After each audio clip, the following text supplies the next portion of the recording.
आप श्रीमान Rahul ji, Priyanka ji switch on switch off वाला पॉलिटिक्स करेंगे कि अचानक टिम टिम करके आ जाते हैं और फिर झपक से भाग जाते हैं, ऐसा वाला राजनीति अगर करेंगे तो फिर ऐसी राजनीति तो चल नहीं सकती है, क्योंकि जनता इनकी विपरीत वोट देती है, इनके विरोध में वोट देती है। ये इनको पचता नहीं है, इसलिए ये लोग ठीकरा फोड़ते हैं ईवीएम के ऊपर। श्रीमान राहुल जी, ये जो आप switch on switch off politics करते हो ना, चुनाव से पहले 10 दिन पहले टपक जाते हो, चुनाव के बाद फिर नानिहाल चले जाते हो, विदेश चले जाते हो, वहां पे जाके आप पार्टी करते हो और मौज मस्ती करते हो। सबक नहीं मिला है अभी? तीन प्रदेश का चुनाव हार के जातिगत जनगणना करके तो ढिंडोरा पीट रहे थे और कह रहे थे कि जैसे ही हम लोग सरकार में आएंगे पहला काम जो है वो जातिगत जनगणना करेंगे। गिलगित बाल्टिस्तान में, पीओके में लोग सड़क पे आ गए ना, और लगातार वहां पे प्रदर्शन हो रहा है, बलूचिस्तान में प्रदर्शन हो रहा है। नमस्कार, बहुत बहुत स्वागत है आपका हमारे चैनल बाबा पत्रकार में। मैं हूं आपके साथ शुभम त्यागी। 5 राज्यों में विधानसभा चुनाव के रिजल्ट आने के बाद सियासी गलियारों में हलचल तेज हो गई है। जहां एक तरफ ईवीएम को बदनाम किया जा रहा है, तो वहीं दूसरी तरफ कांग्रेस पार्टी का इतने मार्जिन में वोट मिलना भी एक चर्चा का विषय बन गया है। इस पूरे मामले पर हमारे साथ बात करने के लिए एस के दत्ता जी जुड़ चुके हैं, जो राइट विंग पॉलिटिकल एक्सपर्ट कहे जाते हैं। उनसे जानते हैं कि अब आगे विपक्ष क्या करेगा कि 2024 में जीत सके। सर, 5 राज्यों में चुनाव हुए, 3 में हार, 1 में जीत, क्या कहेंगे? सबसे पहले तो ये बताएं। ये तो होना था, हुआ है, आगे भी होगा। और फिर कांग्रेस के दिग्गज लोग कहेंगे हुआ तो हुआ, क्या हुआ? आपको याद है ना, कहा गया था हुआ तो क्या हुआ? यही चीज होगा।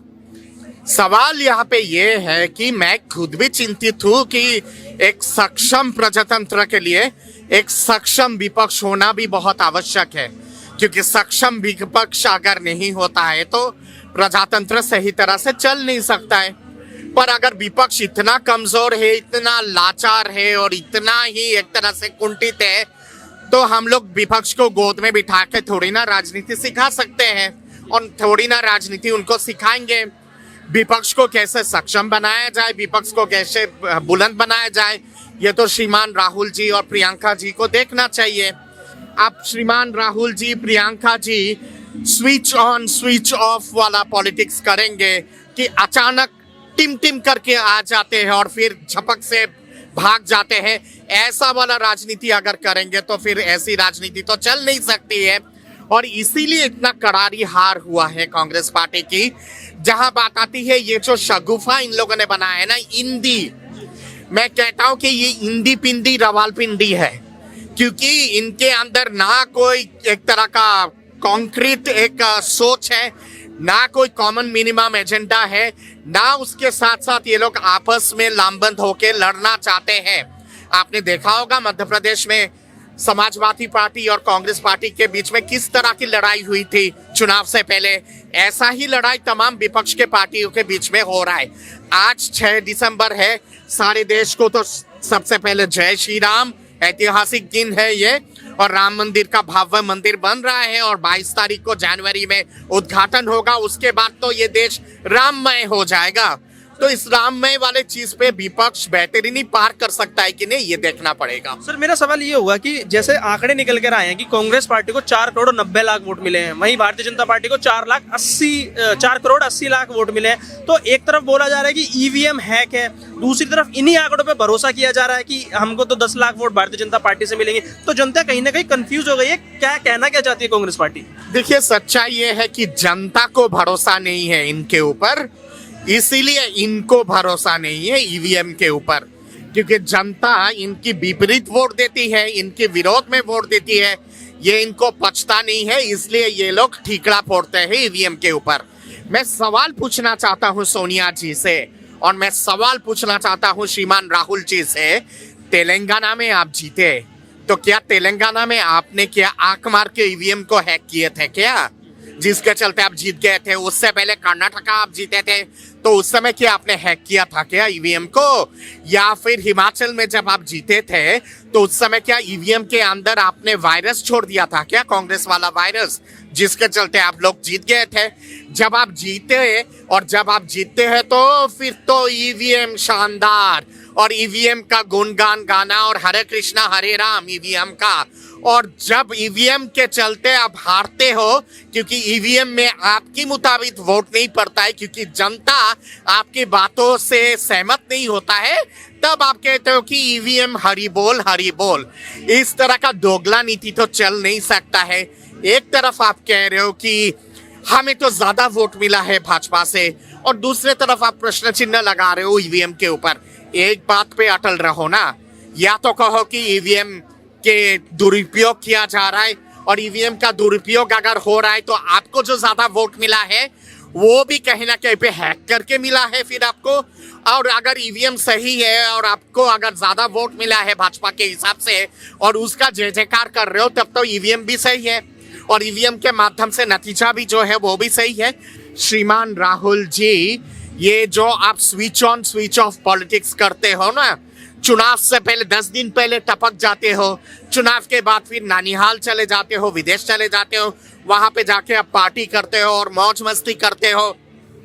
संसद अब शुरू हुआ है, कल ही श्रीमान राहुल जी कल शाम को रात के समय वो विदेश जा रहे हैं जैसे सूचना मिला है, और पूरा शीतकालीन जो अधिवेशन है संसद का उससे गायब रहेंगे।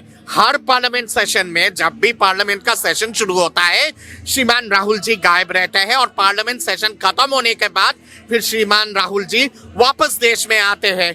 ऐसा क्या कारण है कि संसद जब शुरू होता है उसी समय आपको भागना पड़ता है संसद से? यानी कि आप जनता का भी मजाक उड़ाते हो, आप जो चुने हुए पदाधिकारी हो उसका भी मजाक आप उड़ा रहे हो, और उसके साथ साथ संसदीय प्रणाली पे कितना यकीन रखते हो और कितना विश्वास करते हो ये आपके भागने से ही समझ में आता है।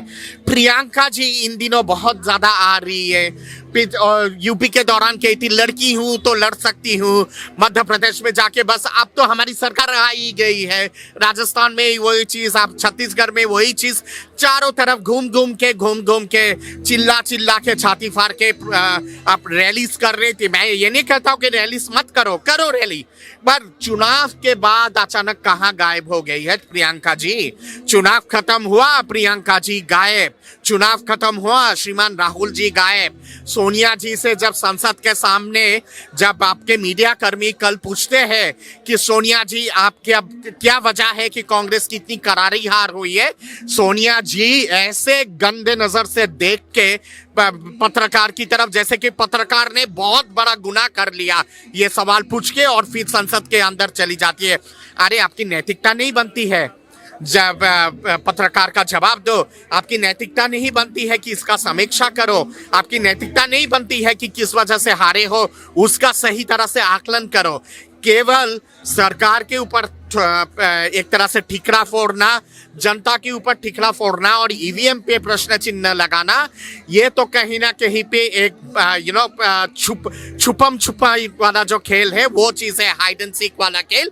और ऐसे अगर करोगे तो जनता आपको हिंद महासागर में 24 में तड़ी पार कर देगी। आधा तो इस बार कर दी है, बाकी जो 50% बचा हुआ है वो 50% का सही तरह से तथास्तु हो जाएगा 24 के चुनाव के बाद। सर मेरा आखिरी सवाल होगा, जातिगत जनगणना को लेकर बार बार कांग्रेस पार्टी अपने हर मैनिफेस्टो में, हर चुनावी रैली में कहती है कि हम जातिगत जनगणना कराएंगे, तो वहीं उस पर प्रधानमंत्री मोदी ने भी निशाना साधा है, अपनी 4 जातियां गिनवा दी है। क्या 2024 में कांग्रेस की जातिगत जनगणना उनकी हार का कारण बनेगी?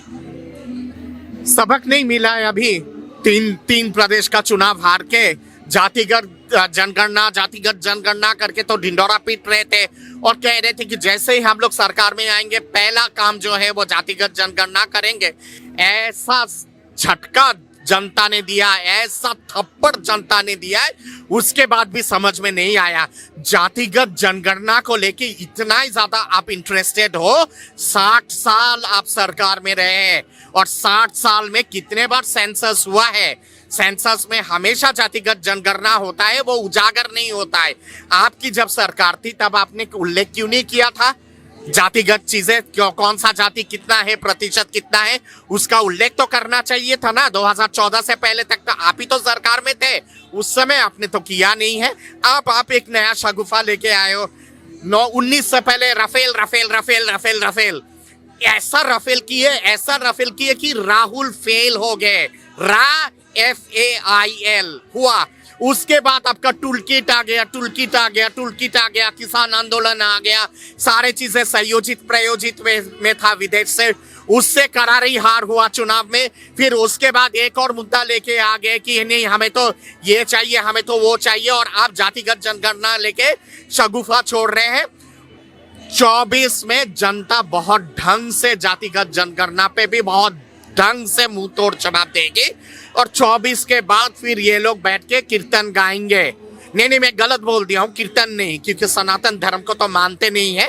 ये लोग कवाली करेंगे 24 के बाद, और गजल गाएंगे, और फिर फोन लगाएंगे उधर तारीपार उस तरफ कि आगे का चुनाव के लिए कुछ शगुफा दे दो, कुछ रसायन भेज दो, ताकि हम लोग आगे के चुनाव 29 की चुनाव और 35 की चुनाव को कैसे सही तरह से, एक तरह से ढंग से लड़ सके, उसके लिए कुछ ना कुछ रसायन दे दो। यही होगा इनका नतीजा। 24 में ऐसा करारी हार इनको मिलेगा कि ये लोग आधा से ज्यादा रिटायर हो जाएंगे, और बाकी सब बैठ के सूफी गाना गाएंगे और कवाली करेंगे। सर, एक छोटा सा रिएक्शन की, जैसा आपने बोला कि आज की तारीख बहुत महत्वपूर्ण है। आज ही संसद में गृह मंत्री ने जम्मू कश्मीर पुनर्गठन बिल पेश कर दिया है, जिसमें 24 सीटें पीओके में रिजर्व कर दी गई हैं। क्या कहेंगे? ये तो होना ही था और होगा भी, और आगे देखिए क्या होता है। गिलगित बाल्टिस्तान में पीओके में लोग सड़क पे आ गए ना, और लगातार वहां पे प्रदर्शन हो रहा है। बलूचिस्तान में प्रदर्शन हो रहा है, खैबर पख्तून में प्रदर्शन हो रहा है, गिलगित बाल्टिस्तान और आपके पाक एनस्लेव्ड कश्मीर, जिसको ये लोग पाक ऑक्युपाइड कश्मीर कहते हैं, उसमें भी प्रदर्शन हो रहा है। हर कोई वहां के नागरिक कह रहे हैं कि मुजफ्फराबाद और श्रीनगर का हाईवे, मुजफ्फराबाद और कारगिल का हाईवे खोल दीजिए, हमें रहना नहीं है पाकिस्तान पे, हम भारत के साथ जाना चाहते हैं। तो वो दिन दूर नहीं है, अभी तो संसद में पेश हुआ है ना, सीट आरक्षित सीटों को लेके, पाक ऑक्युपाइड कश्मीर और गिलगित बाल्टिस्तान को लेके।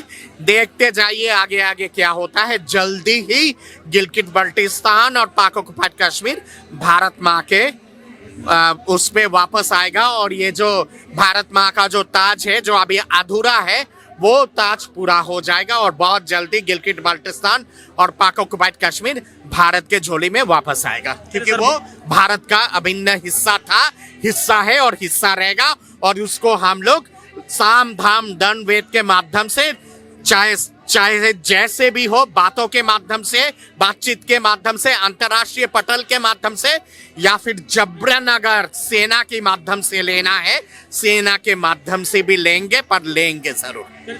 चलिए सर, ये तो हमारे साथ एसके दत्ता, जो राइट विंग पॉलिटिक्स के एक्सपर्ट माने जाते हैं, जिन्होंने सीधा कह दिया है कि जिस तरीके की कांग्रेस पार्टी की राजनीति चल रही है, आने वाले वक्त में उन्हें ये नुकसान देने वाला है, और जातिगत जनगणना क्या 2024 में हार का कारण बनेगा, ये तो आने वाला वक्त ही बताएगा। चलिए, तो आज की इस रिपोर्ट में बस इतना ही। अगर आपको हमारी वीडियो पसंद आई है तो लाइक, शेयर और चैनल को सब्सक्राइब जरूर करें।